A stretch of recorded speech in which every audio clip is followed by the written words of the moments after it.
Good morning, everyone. Welcome to BodhiBrew, offering advantage through insight.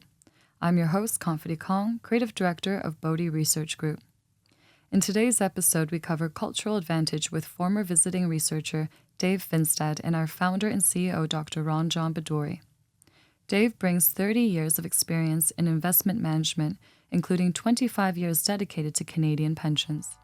So sit back, relax, and enjoy a cup of brew with us.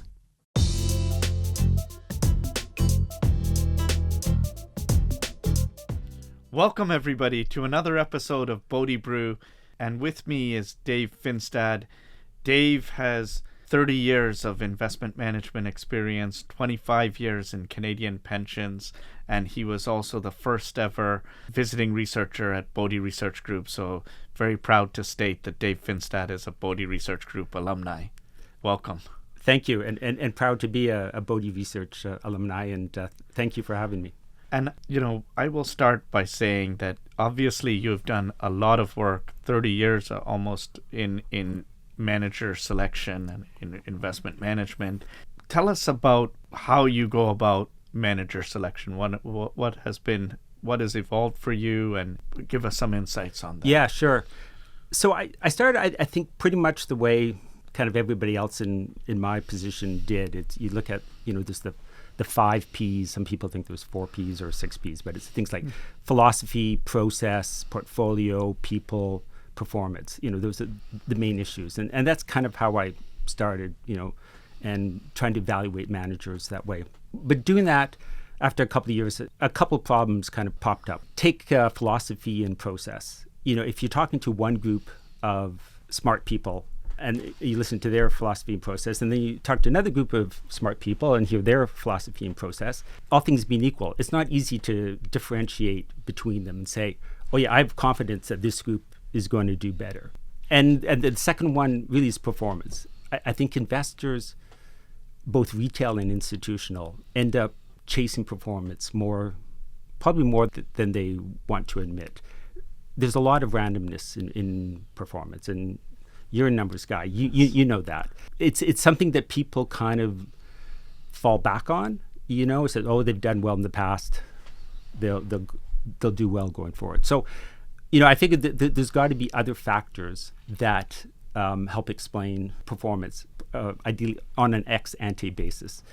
I did an empirical study, and it was inspired by David Swenson from Yale. He wrote a book, Pioneering Portfolio Management, I think it's called, 25 years ago. It's a classic. Yeah, great book. And he talked a lot about organizational issues, the type of organization that you hire to manage your plan, your endowments or your pension plan's assets. And from that, I did an empirical study where I looked at a lot of different factors, organizational and some process. And I've done the study over a couple different time periods in kind of different geographies and sliced and diced, different ways. But one thing I found, I guess, 3 factors that showed up is firms with high level employee ownership, low personnel turnover, and a willingness to manage concentrated portfolios. Those managers tended to do better over time. And a lot of that was, the type of organization that you have. Like an entrepreneurial firm did better than a firm owned by the Bank of XYZ, for example. From that, I used as my screening, the organization was that screen before, kind of get into those 5 Ps. And from organization, it kind of led me into the area of culture, because that's related to organization and how these firms are making decisions. So what started off as, like a real quantitative, hard exercise morphed into something more kind of softer, qualitative culture. It's excellent, and that's really what we will be focusing on in today's podcast is culture. And it reminds me of a due diligence that I had done in Q1 of 2007. I was at Morgan Stanley. It was a joint due diligence. It was with Hazlitt Gill, who you also know well. Yeah. And we had gone to a hedge fund manager's office in France, and we met with the research team, and it was just very impressive the intellectual curiosity, the depth of what they were doing.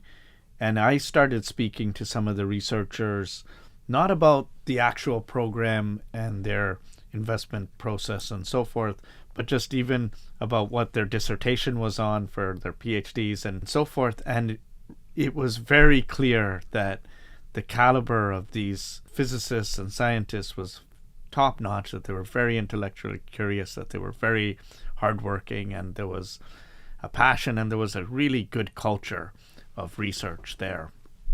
And we went to another research headquarters that was in Brighton Rock in the UK, and it was the exact opposite. Like, you're looking at this monitors and there's not there. You're looking at what books or journals they're reading. It's not. It was just a very, very different culture. And eventually, like, I made the decision to redeem from that manager that had that research office in Brighton. And we kept the one from France, and some of the audience will be able to guess who that is. But, is still a very successful manager today. Was it the right decision? Oh, absolutely. Yeah. Yes. And it's interesting that exactly what you said, that it becomes qualitative. And the other point, the key point that you made that I'm going to highlight, was made very early in your statement about how difficult it is to predict returns. Returns are really not predictable. It's a lot easier to predict on the volatility side than it is the returns. Yeah, and it's funny because every tear sheet has the disclaimer about past performance does not indicate future very small results. print at the bottom. But it's everybody's heard it. it 1,000 times. Yes, but for a lot of people, it hasn't sunk in. So one thing about Dave that also impresses me, that I'll tell the audience, and I set the bar pretty high for this, but his knowledge of ice hockey is enormous. And we're going to do the risk management not to talk too much hockey, okay. But might be hard. I will state that we know what it about the culture and the Stanley Cup winning teams and so forth, and what it takes, like, to be successful on that end, where if you don't have the right chemistry, the right culture, the right leadership, you're not going to win the cup no matter what talent and so forth. What is, from a culture perspective in the investment management industry, what are the important ingredients to create that culture and to have that culture? I manage teams of a handful of people, like 3 to 8 people, but it's within a larger organization, and I try to create in my own subculture that's consistent with the culture of the organization as I understood it. But I wanted to, be quite articulate about it. And so first day anybody worked for me, I give them a document on our principles of culture. This is how I expect everybody's going to behave. The big takeaway is that, really focusing on people being willing and encouraged to speak up, even the most junior analyst. And I would think even the most junior analyst is going to have a perspective that's helpful to whether it's making a decision about investment opportunity or how we do things, how we get things done, and really feeling safe. Like, diversity of thought is important, but if people do not feel safe to voice their thoughts, it's not going to work. It's not going to work. You still have to be accountable to each other. I believe in a meritocracy. I believe you need to be respectful in how you talk to your colleagues, so they don't take it as personal if you disagree with them. You need to be humble. If somebody junior to you on the hierarchy of the firm is disagreeing with your opinion because of X, Y, and Z, you have to listen to them. But you also have to have fun, take the job seriously, but don't take yourself too seriously. Yes. And you put all that together, and you can generate a lot of creativity and innovation, I believe, and make good decisions. Going back to what you stated that you did with regards to the teams that you've managed, I really applaud that. I think that in the mathematics world where I was previously, it's a situation where, one can't really say something that's, that in mathematics that's incorrect because you have to prove it, like it's a mathematical proof. And so trying to say something that's false and so forth, like it creates a culture where a proper research culture from the mathematics world and the academia world is where you're really openly testing ideas and your open-mindedness to discussion, and it's not taking it personally. In fact, you're going to have a lot of arguments on the research side, and it's very, very healthy and it's very respected, and nothing is ever done at a personal level or at an insulting level. Like that's the ideal kind of research environment and collaboration in academia, especially in the mathematics and science, which I comment on more so than the other areas. But that is something I've always believed in should transport to the investment management culture. And at Bodhi, we have, when anybody is joining, part of that contract is a code of conduct and a clause in there about no bad politics and being a good teammate. And so everything, it is very, very vital. And in terms of trying to achieve that, you've spoken so far about how the due diligence process and identifying managers, it's really about identifying the culture, because that's what's going to increase the probability of success going forward. And you've spoken about teams that you've managed, what your expectations are. And then thirdly, in terms of looking at hedge funds or other managers, how do you ascertain if they have the correct culture? So an organization could have a really good culture to start, and then it's not staying that way. How do you fix it? But how do you realize it if you're the allocator, which you've been most of your career, and if you're internal, how do you fix it, like in terms of culture decay? Well, I think if you're an investor in the fund, you can make suggestions to them in terms of improving the culture, but it's pretty hard for a client to change the culture. You can bring issues up. To fix a culture, I see there's kind of four things. The first is really to articulate the culture and communicate it. And a lot of cultures and organizations happen by accident. Like, they don't have a code of conduct or a statement of cultural principles. They might have a vision statement or a mission statement, or talk about the values. A lot of these things, to be honest, are probably not worth the paper they're written on, because they don't get enough attention from the senior people. So one is have a culture, a clearly defined culture that everybody understands it, communicate it and over-communicate it. Second, I think I mentioned before, is, you got to walk the talk. Because people are going to pick up from the leaders, lead by example. Third, excuse me for making a hockey analogy here. No, you don't have to excuse. So about 15 years ago, I saw a interview with Marc Messier, who's considered one of the greatest leaders in sports of all time. And they asked him a question, what kind of advice would you give to a leader? And he's a pretty tough, mean guy. But he said, be humble, which is so true. And, if you're humble, you're willing to listen to others, you're willing to improve. You don't act like you have all the answers to the market. I would say, if you're not humble, the market is going to humble you eventually. Mm-hmm. That doesn't mean you can't be confident. You can be humble and confident at the same time. And just side point, going back to kind of academia and, the investment industry, like how does that translate? I think the big issue is egos get in the way. Mm-hmm. Finance people, in my experience, a lot of them have pretty big egos, and that gets in the way. People's insecurities show up in different forms. And one is, a senior person not wanting to listen to somebody who disagrees with them. And the fourth one, and I think this is super important, leaders have to defend the culture. And that means if there are people who are cultural misfits, whether they're arrogant, they throw temper tantrums, they don't treat their colleagues respectfully, and you and I have seen a lot of these people throughout our careers, you have to get rid of them. Zero tolerance. They got to kick them off the island.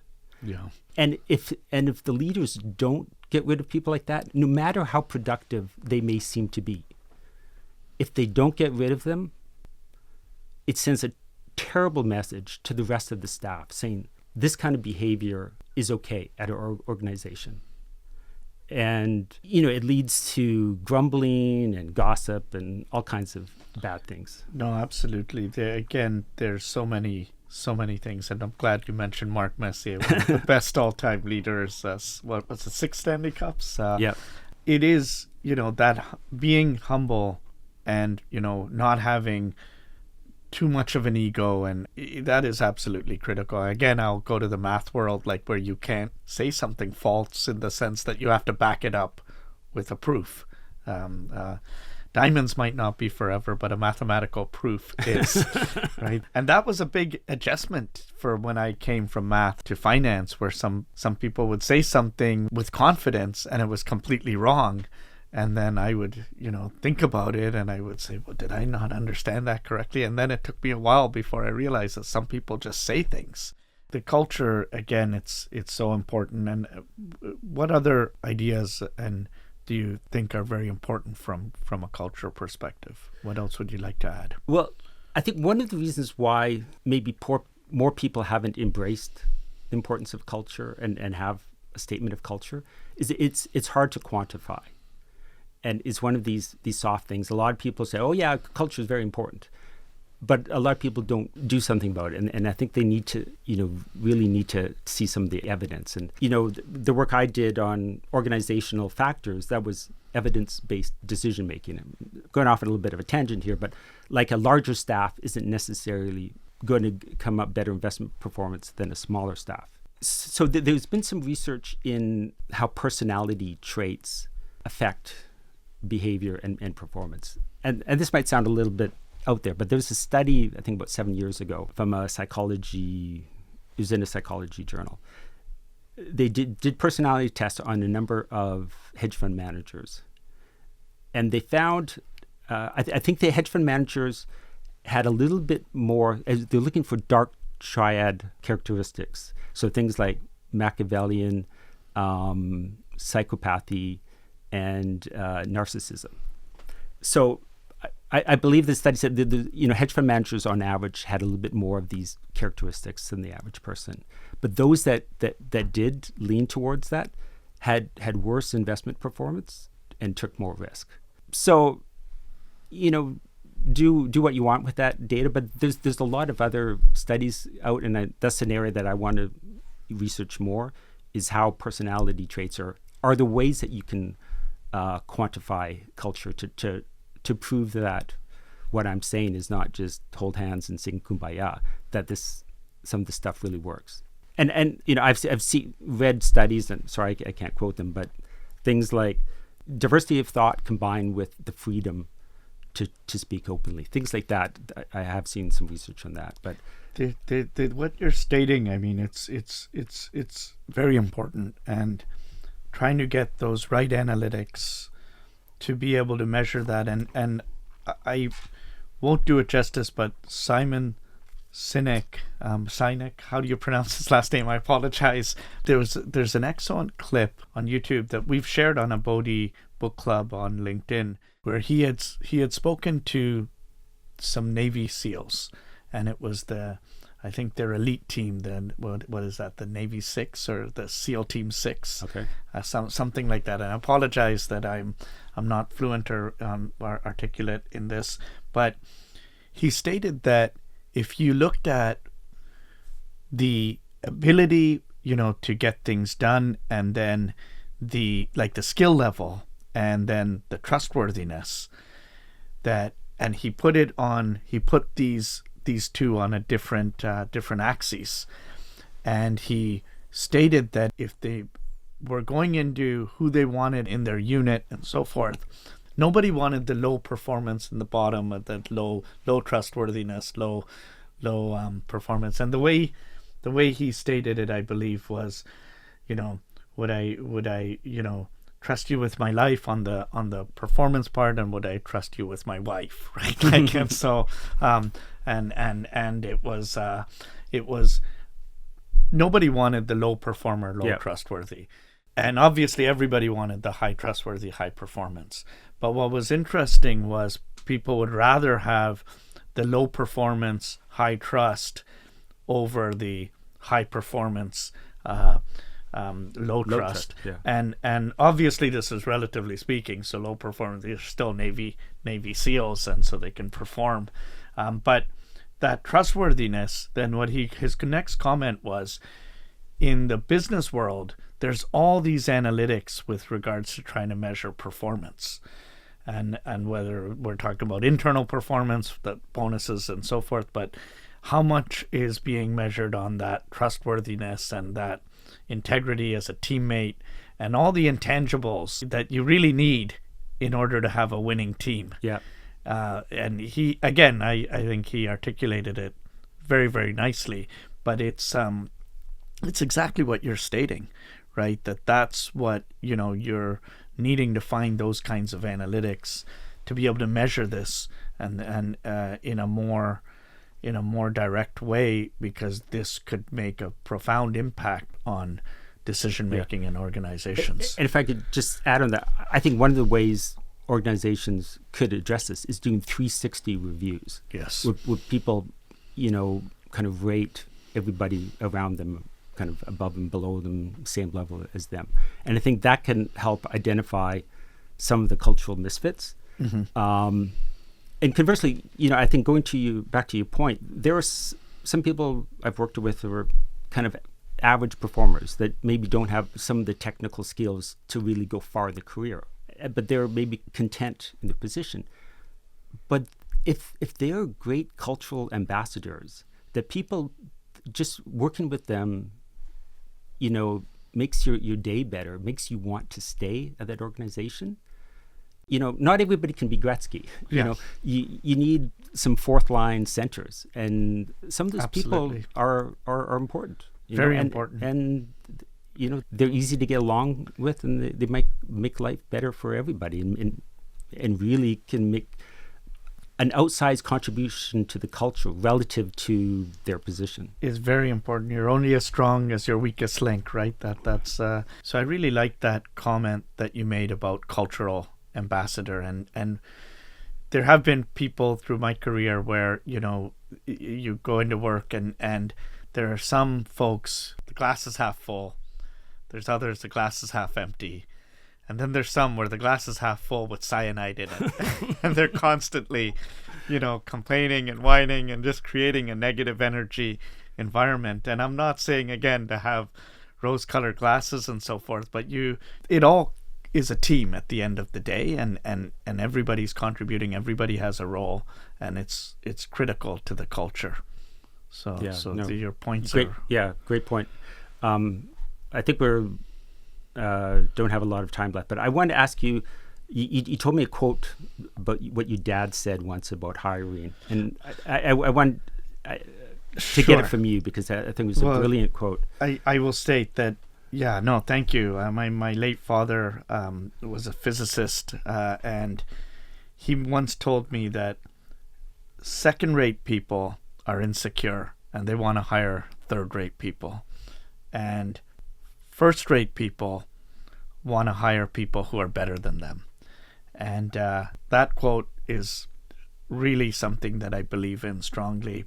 And I mean, just to wrap up on the leadership and the culture, I think it's very important to create that culture where there's an opportunity as well. I've been in situations in the past where you weren't given an opportunity when you believe something and so forth, and that's something as for Bodhi Research Group, where I will say with BodhiBrew, for instance, this was Confidi Kong's idea, and when she brought it to me, she's our creative director, when she brought it to me, I wasn't all that keen. I didn't think it would be the best idea for whatever reason, but then I thought about the downside. What would the downside be in terms of costs and so forth? And I said, well, I've hired her and she's really talented, she believes in this, I should let her run with it, right? I was wrong, she was right. I will eat my words, they taste delicious, right? We get a lot of compliments on BodhiBrew, and this has been a really, really good initiative that she created. And so I think that goes into culture, though, right? That where you need to be giving people opportunities, you need to let autonomy. That's the word. Investment professionals really crave autonomy. Yes. Hire smart people. You can't give them carte blanche to. Of course, you have to know the downside, the boundary conditions. But as long as it's within their parameters that they're allowed. Yes. Give them as much autonomy as you can, and I think great things will happen. I would say, if you build it, they will come. Yes. No, thank you so much. It's so good to always get to speak with you, Dave, and thank you so much for your time. Thanks, BodhiBrew. Thanks, Ranjan. My pleasure.